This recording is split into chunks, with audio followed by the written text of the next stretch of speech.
In front of me is nothing CMF Phone 2 Pro, and today I would like to show you how you can add a password to Google Passwords Manager.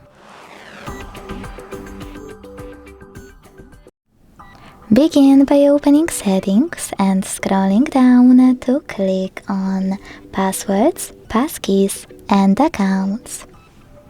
Now choose Open under Google. Click on Google Password Manager and hit Add Password to input all of those informations.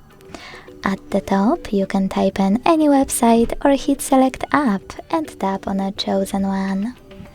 Then enter your username, email or phone number, password, and even take some helpful notes. When you finished, hit Save at the top right corner. Thanks so much for watching. If you enjoyed this video, don't forget to leave a like, comment and subscribe. Bye!